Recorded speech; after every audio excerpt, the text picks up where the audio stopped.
Hey y'all, welcome back to my channel. You can call me Nani. Please like, comment, subscribe, and share. Please definitely share this one so that if there's any mothers out there feeling like me, they don't have to feel alone. Just wanted to show you the aftermath of what empty nest syndrome looks like. I went through it with my boys, and they live here. But when my second oldest, or my second boy went to college, he went about just 4 hours from here, but I was an absolute hysterical wreck. And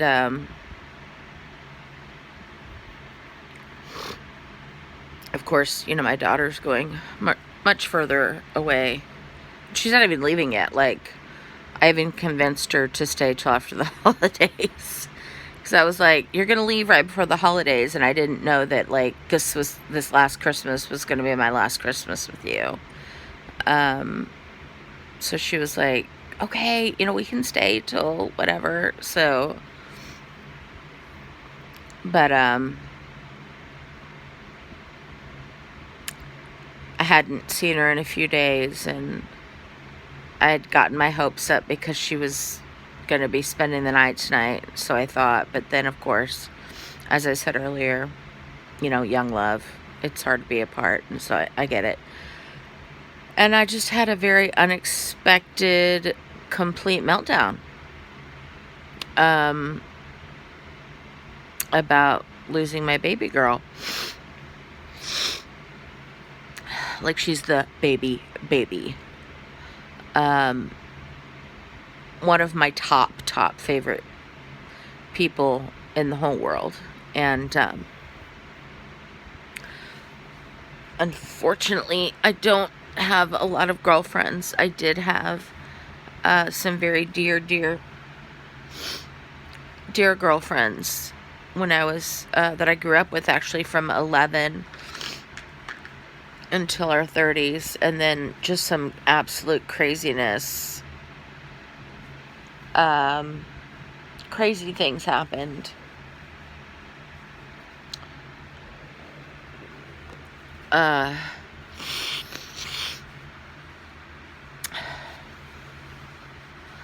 I don't really want to go into that because I don't want to share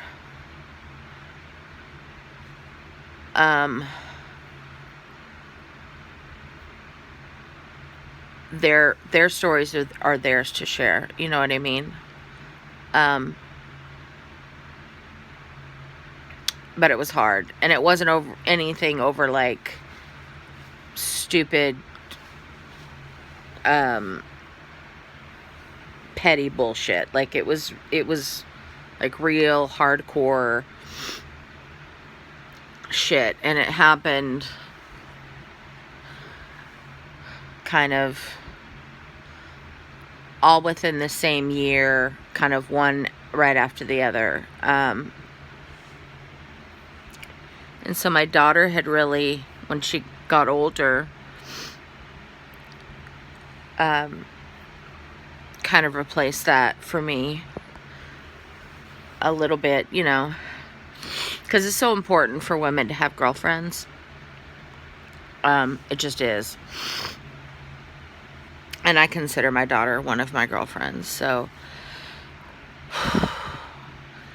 this one's definitely gonna hurt. Obviously it already is. So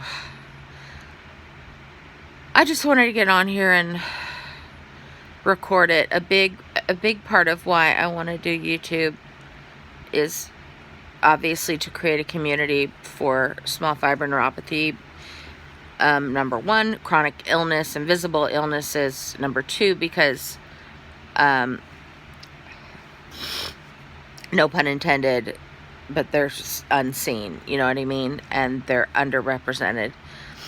especially small fiber neuropathy, but also because I have the worst memory, and it's only getting worse.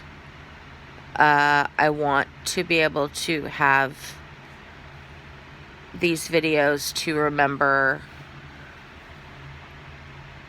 my life, what was happening in my life at a specific time, and something that my kids can look back on, like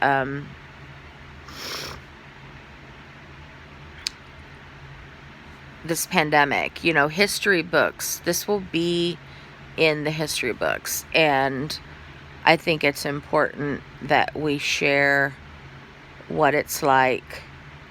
I mean, you can see what it's like for everyone that you see on TV, but I know for me, I would want to ask my grandmother, what was it like for you? Like, if it had even occurred to me to ask her about Pearl Harbor, but I was just so like, you know, like, and my grandmother didn't live here. She lived in Florida. I'm sure if she'd lived here, and I saw her more, I'd be like, hey, we just learned about, like, Pearl Harbor in history class. What was that like for you? Like, obviously you weren't in Hawaii, but it still has an impact. Like, when President Kennedy was assassinated, what did that feel like for my mom? She wasn't, you know, in Texas, but she loved President Kennedy. And what was that like? What was it like when Elvis died for you? Like, I remember hearing about Elvis being dead, and I just remember being sad because for whatever reason he reminded me of my dad. They don't look alike at all, but I do remember registering like, oh, he's cute, when they showed the younger pictures of him. But my mom was upset, you know, and so it's those kind of things that I want to record, so that 10, 20 years down the road, I'll remember them, but also my kids won't have to be like, you know, if God forbid I'm not here, I wish I could ask Mom, like, what was the coronavirus, what was the pandemic like for you? Like, because it's not even about, like, you don't have to have it for it to affect you. Like, it's greatly affected us. We don't have jobs. We are having great difficulty getting jobs, and it's because of coronavirus. Like, I think even though, like, I'm seeing a lot of jobs on Indeed and LinkedIn and all of that, but it's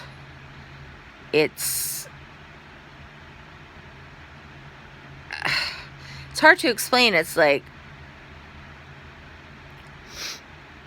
I don't know if they're like, they're putting the jobs out there because the need is there, but they're not really jumping on hiring anyone, because it's like, are we just going to have to turn around and fire them? Because we could easily, you know, our governor, Abbott, says, you know, we're definitely not going to go on another lockdown, but we could easily, you know, he can say that, and then tomorrow it could change because the number of cases are skyrocketing. I hope that that's the only way coronavirus affects me. I hope that nobody I know and love gets it. But that could happen, and if it does, I'll document it, because it is history. And I think it will be very interesting for not just my kids, but my grandbabies and their kids to look back on and see, like, this is how it impacted. Like, it has completely changed our lives.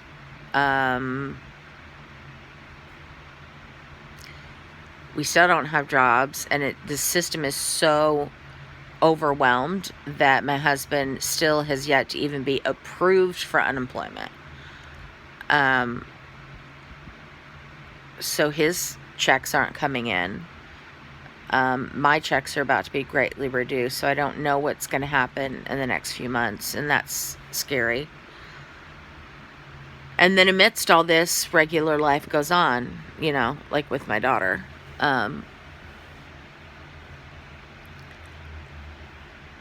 Which I am also super happy and excited for her too. Like, the part of me that remembers being young and like I can do anything, and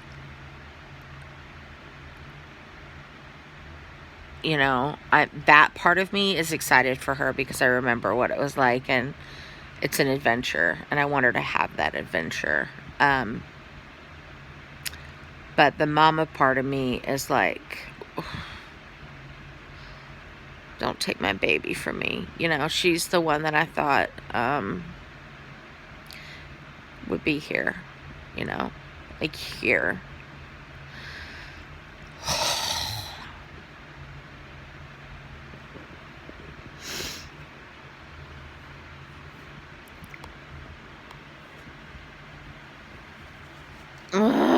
And it scares me because, like, you know, what if she gets sick out there? What if she gets coronavirus out there, wherever she is? And it's bad enough you can't go see them in the hospital, but, like, for her to be so far away. I'd probably just drive up there anyway in a hazmat suit and, like, you know, I can't imagine just being like, oh, well, my daughter's in a hospital and I can't go see her. We'll just FaceTime. But that aside, I'm not gonna dwell. I will have more of these though, which I'll probably document because this really does help. I have made an executive decision about coloring my hair, and I have decided I'm not doing it until after we go to the lake, because though lake water doesn't have chlorine in it, I just feel like, what's the point? Because I will literally be showering and washing my hair every day. And, you know, girls don't wash their hair every day. They probably don't even wash it every 2-3 days or more sometimes, especially in the summer when my hair's in a ponytail. I try to wash it very little because it's so dry and damaged. If anything, I just try to put conditioner on it or like a mask, and that's it, because I don't want to strip it of those oils. I want to get, and my hair's naturally dry, so I want to get as many oils up in there as I can. Now obviously when it's winter and it's down, I'll be washing it a little bit more, but with the lake, like, I'm gonna have to wash it. Like, I can't. Maybe I'll, like, wash it with, like, one tiny drop of shampoo and then the rest conditioner. Because it's going to be in a ponytail anyway, but, like, I want to just get it clean from lake water. Like, lake water freaks me out. I'm not really a fan of the lake. I'm not a fan of water, like bodies of water. I'm not a fan of being outside, especially in the heat, and especially with a chronic medical condition. Like, I have no idea what state I'm going to be in. So we shall see. But I also have a kid that turned 30 today, so that's something to be thankful for. So that's it. I'm gonna get off of here now. I just wanted to, you know, let you guys know what I'm experiencing. And also to show you what happens to me when I cry hysterically. I turn into a lobster. Not as delicious at all as a real lobster, but I love how I get super red and splotchy and swollen. I think it's a good look.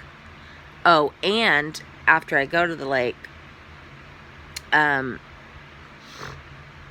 look out for these splotches right here to get even more prominent. Isn't that great? I wonder if that's like where my devil horns were, maybe in a past life. Because it's interesting to me that they're just right here and right here. Like, why are we not just going to go ahead and fill up the whole forehead? But it's a patch of freckles. I don't know if you can see that, but my family originates from Norway. Go Vikings. So I have the freckly kind of skin, you know what I mean? But anywho, that's it for now.